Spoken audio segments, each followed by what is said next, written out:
Hello everyone, this is Amit Kumar Roy और आज हम इलेक्ट्रोकेमिस्ट्री का एक कॉन्सेप्ट डिस्कस करने जा रहे हैं जो कि यूजुअली बहुत काम में लिया जाता है।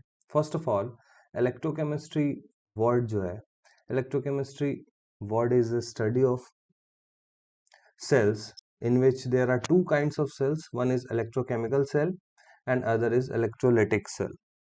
तो सबसे पहले बात करें अगर इलेक्ट्रोकेमिकल सेल की, तो ये इलेक्ट्रोकेमिकल सेल केमिकल एनर्जी को इलेक्ट्रिकल एनर्जी में कन्वर्ट करता है और ये इलेक्ट्रोलिटिक सेल इलेक्ट्रिकल एनर्जी को केमिकल एनर्जी में कन्वर्ट करता है। दैट मीन्स कि ये दोनों cells inter conversion of energy पे वर्क करते हैं।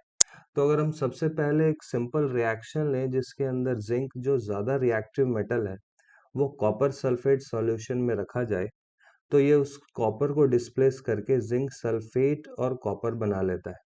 हम क्लियरली यहाँ से देख सकते हैं कि जिंक ने कॉपर +2 आयंस के अंदर से डिस्प्लेस करके जिंक +2 आयंस बनाए होंगे और कॉपर सॉलिड फॉर्म में आ गया होगा।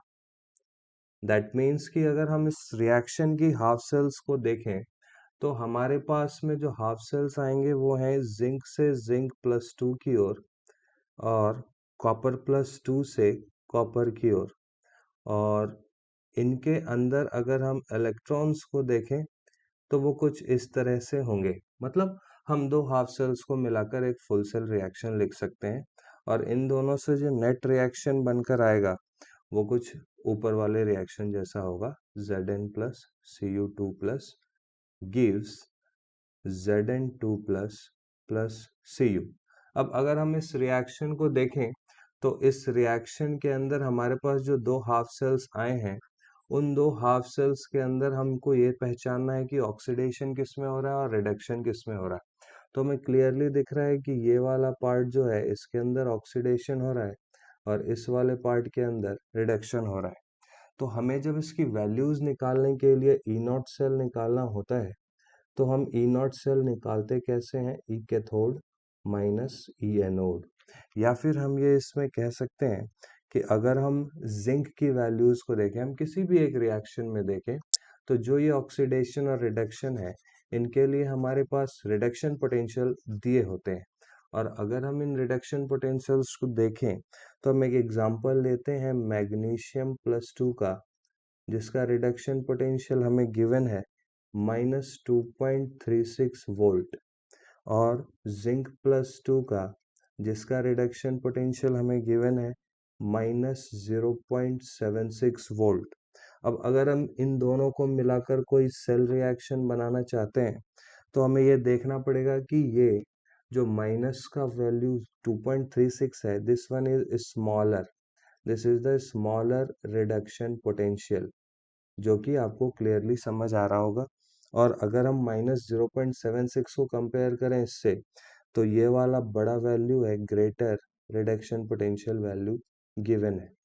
तो हमें अगर साइन कन्वेंशन में प्रॉब्लम है तो हम इससे इसको दूर कर सकते हैं कि जिसका तो स्मॉल रिडक्शन पोटेंशियल है उसका तो ऑक्सीडेशन हो रहा है और जिसका ग्रेटर रिडक्शन पोटेंशियल है उसका तो रिडक्शन हो रहा है।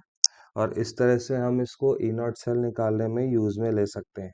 दैट मीन्स कि अगर ऑक्सीडेशन हो रहा है तो ये जो रिएक्शन है ये एनोड पे हो रही है, एनोडिक हाफ सेल रिएक्शन है, और जिसका रिडक्शन हो रहा है ये रिएक्शन कैथोड पे हो रही है।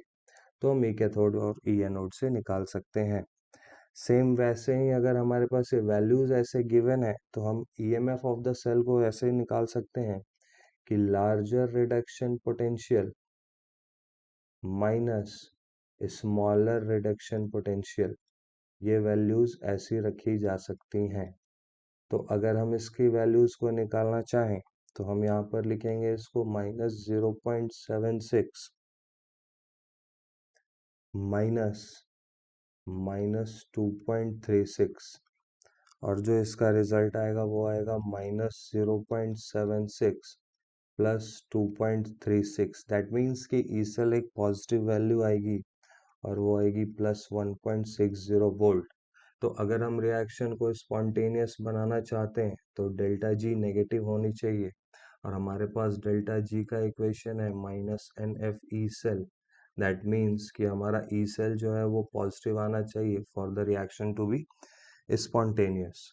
तो अगर हम ईएमएफ ऑफ द सेल्स निकालने में कभी भी कंफ्यूज होंगे तो हम उसको इस तरह से दूर कर सकते हैं कि हमारे पास जो ई नॉट सेल की वैल्यू है वो ई नॉट सेल की वैल्यू तब आती है जब हम ई लार्जर रिडक्शन पोटेंशियल को स्मॉलर रिडक्शन पोटेंशियल से डिफाइन करेंगे। तो हम ईएमएफ ऑफ सेल जो ई नॉट सेल निकालना चाहते हैं उसके लिए हमेशा ये लिखेंगे यहाँ पर ई लार्जर माइनस ई स्मॉलर, और इसके अलावा हम यहाँ लिख सकते हैं ई कैथोड माइनस ई एनोड, या फिर हम लिख सकते हैं ई राइट माइनस ई लेफ्ट, जो इलेक्ट्रोड्स के डायरेक्शंस के बारे में बता रहा है।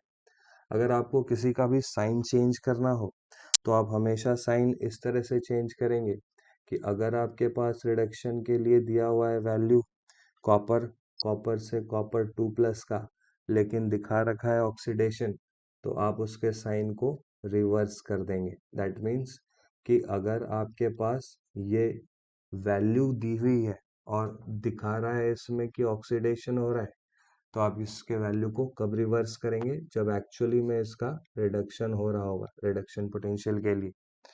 तो हम अगर इस तरह के किसी क्वेश्चंस को देखना चाहें तो हम देख सकते हैं कि हमारे पास में एक वैल्यू है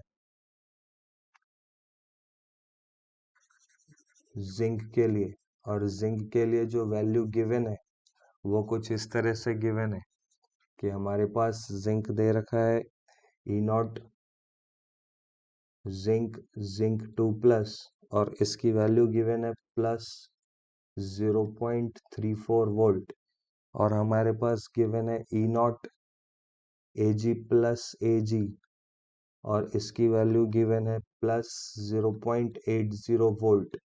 तो अगर हमको इसका ई नॉट सेल निकालना है तो हम इसके इक्वेशंस को देखें, और इस इक्वेशंस को हम देखें तो हमें पता लगेगा कि जो वैल्यू हमारे पास कंपेयर करने के बाद आएगी वो ऐसी है कि जिंक सिल्वर से ज़्यादा रिएक्टिव एलिमेंट है तो इसका ऑक्सीडेशन होगा, और अगर इसका ऑक्सीडेशन होगा तो हमारे पास में ये वैल्यू जो होगी वो कुछ इस तरह से आएगी। जब हम इसका सेल रिएक्शन लिखेंगे तब ये सेल रिएक्शन ऐसी होगी कि 2 इलेक्ट्रॉन Ag के पास, और ये 2Ag+ से हमको गिव देगा 2Ag, और जब हम इसको जिंक के साथ कंपेयर करेंगे तो जिंक हमसे 2 इलेक्ट्रॉन लूज कराने के बाद ऐसी रिएक्शंस देगा।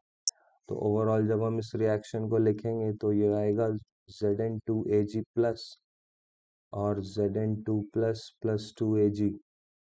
दैट मीन्स कि हमारे पास इस क्वेश्चन के लिए जो वैल्यूज दी हुई हैं उनके अंदर में हमें साइन चेंज करना पड़ेगा, और जब हम इसका साइन चेंज करके वैल्यूज को निकालने की कोशिश करेंगे तो हमारे पास कुछ ऐसा रिजल्ट आएगा ई नॉट सेल का। वो आप देख सकते हैं कि ये वैल्यू ऐसी हो जाएगी कि हमारे पास ई कैथोड यानी कि जिसका रिडक्शन हो रहा है वो रिडक्शन वैल्यू आएगी जो लार्जर वैल्यू है +0.80 वोल्ट माइनस ई एनोड जिसका साइन चेंज होगा और वो वैल्यू है 0.34 वोल्ट।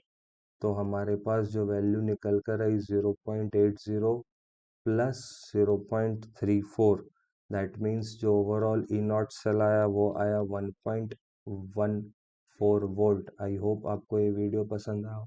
Thank you.